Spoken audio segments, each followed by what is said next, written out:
This episode is brought to you by CoolStuffInc.com, the #1 seller of games and gaming accessories. And GatheringMagic.com, the #1 resource for Magic the Gathering news and articles.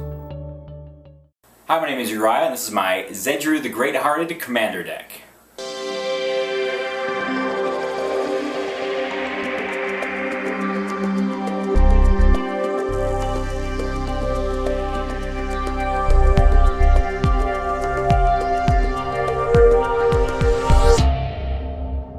So this is my Zedruu the Greathearted deck. I still use the larger, oversized Zedruu, the commanders that came with the commander sets, just because I think they're fun. But then I also have the smaller ones, just in case as well. I got a couple basics in here of the appropriate colors. Not a whole lot because I want to have some pretty decent mana fixing in this deck. Just because of the color requirements. So we have some vivid lands in here as well. Some lands that produce all 5 colors: Rupture Spire, Reflecting Pool, Command Tower. Rainbow Vale also adds 1 mana of any color, and the great benefit of this is that at the end of the turn, the land passes to an opponent. So because I'm drawing cards and gaining life off of Zedruu, it's very good if my opponents have a land of mine that I don't have to pay 3 mana to give them. In fact, it gives me a mana.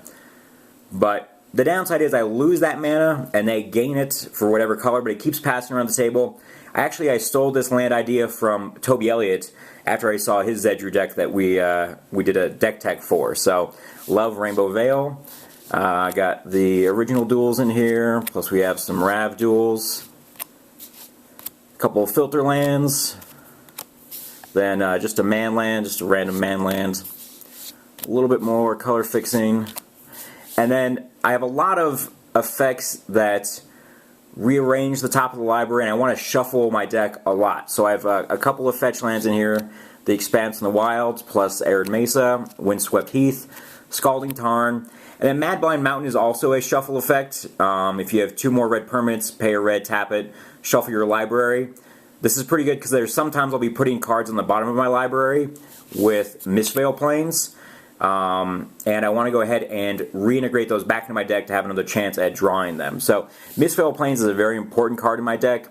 If I do go ahead and fetch up a land, this is probably one of the first lands that I do go ahead and grab. Then just some random utility. We have Reliquary Tower, Boseiju, because there is 1 card in here that I want to get off and I don't want it countered, so I play Boseiju in that. Mikokoro, just to draw more cards to dig. Homeward Path, just because. And Temple of the False God. A couple of mana rocks. We have Darksteel Ingot, the Expedition map, which usually goes and gets the Mistveil Plains, and Soul Ring. So basically this deck is built around Enduring Ideal, and then for those of you that don't speak Spanish, Enduring Ideal is an epic spell, which means once you play it, you can't cast spells for the rest of the game. You go and find an enchantment card from your library and put it into play. So the main idea for this deck was I'm going to go ahead and get Form of the Dragon because I want to kill someone with Form of the Dragon and Commander. Now, Form of the Dragon turns you into a dragon, and you deal 5 damage in the upkeep, but sometimes that can be risky. Sometimes it puts you at such a low life that you're going to be in danger. So I needed other great enchantments to go along with this card to make sure that I actually won. The deck is pretty much focused just on getting Form of the Dragon out and winning through that. Probably the second most important card in this deck is Paradox Haze. Giving myself a double upkeep is huge in this deck because it means I get 2 epic triggers and 2 triggers on Form of the Dragon and other cards. So most people don't care about Paradox Haze unless they see the deck work and then they try to take it out immediately. But this is a very important card in the deck.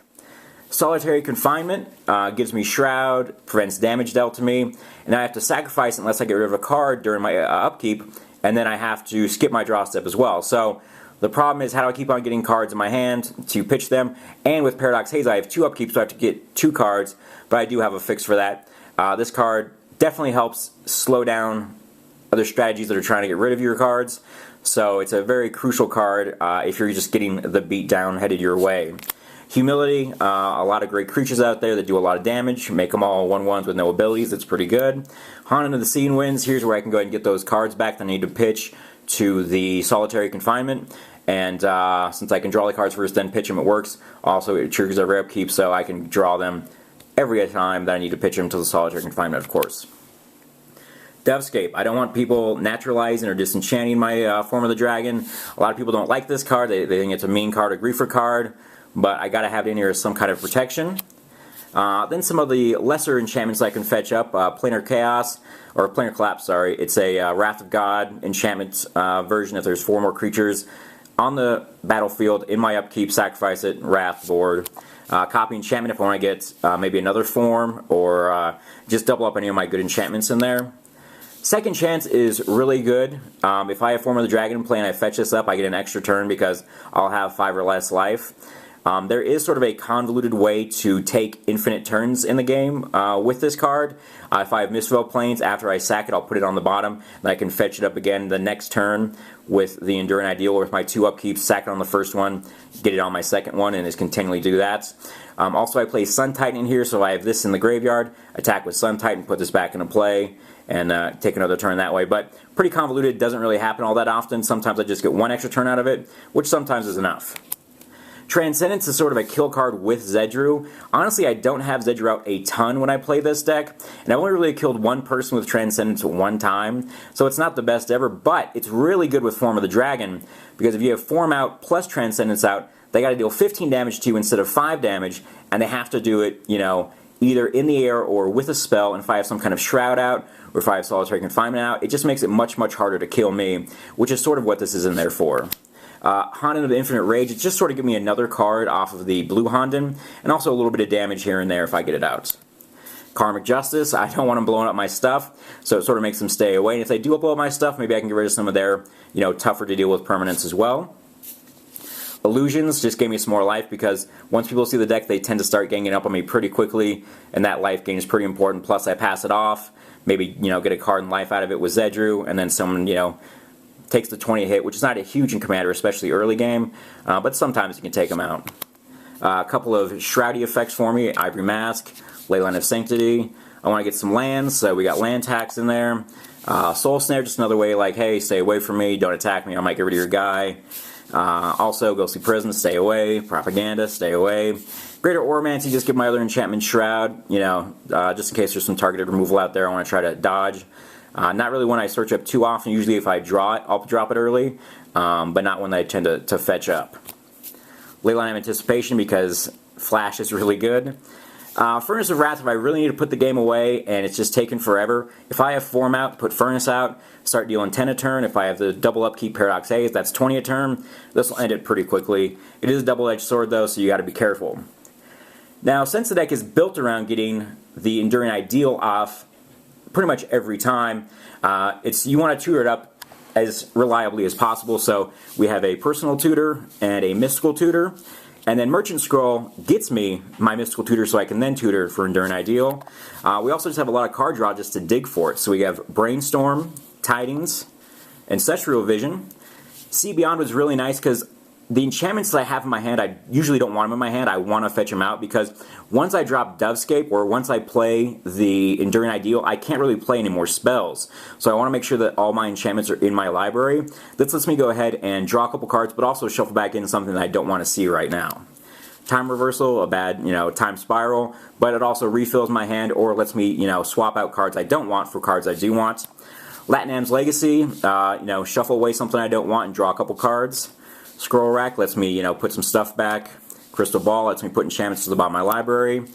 Credit Voucher lets me pay 2, sack it, put any number of cards in my hand into my library shuffled in there, and then draw that many number of cards. So if I got a bunch of enchantments or a bunch of lands I want to see or something else, I'll like essentially mulligan them back into my library with Credit Voucher. It's a pretty useful ability.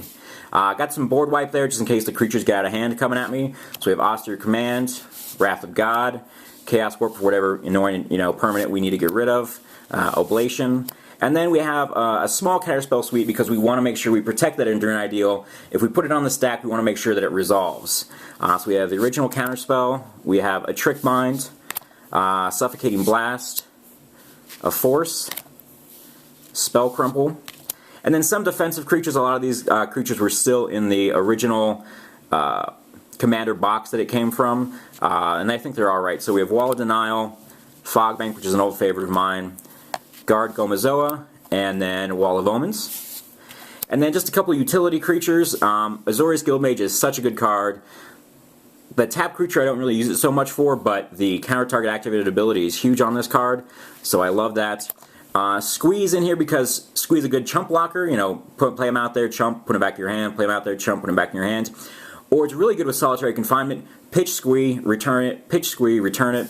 So it's pretty good use out of Squee in this one. Solemn just to get some more land and thin out the deck a little bit. Is it Chronarch? Let's say I need to go ahead and get a Wrath early, so I have to use my Mystical Tutor on a Wrath of God, but I still need to go ahead and get my Enduring Ideal later on, play Chronarch, get the Mystical Tutor back, and then replay the Tutor. Sun Titan in here mostly just to try to get back enchantments that I have put into the graveyard that have sacked or been killed for whatever reason that I like to have back in play. And then just a couple of random cards in here. Stitch in Time, just a random take an extra turn effect. Sometimes I get it, sometimes I don't. Pillage, just in case there's a random land or enchantment or artifact out there that's causing me some issues. And then Jinxed Choker, which I also stole from Toby Elliott's Zedruu deck. As long as you have the 3 mana up to send it away, it's really good. And especially in multiplayer where there's other guys that are sending it out to other guys, this can put a lot of damage on them really quickly. And it, again, gives you that card and gives you that life gain if Zedruu is in play early on. Sometimes it'll come back to bite you. I have lost to this card a couple times, especially in one-on-one players matches. It doesn't really work out so well because there's less people to give it off to. You got to keep that mana up just to keep on sending it off so you don't take all that pain. So there we go, that's my Zedruu the Greathearted deck, and that's my Form of the Dragon commander box that I had Darken draw for me, because I love Form of the Dragon, and although I have the original Scourge, or I guess 9th edition one, in this deck, the Form of the Dragon from the Vault is very nice as well. So there you go. Thanks for watching CMDR Decks. Please subscribe and favorite.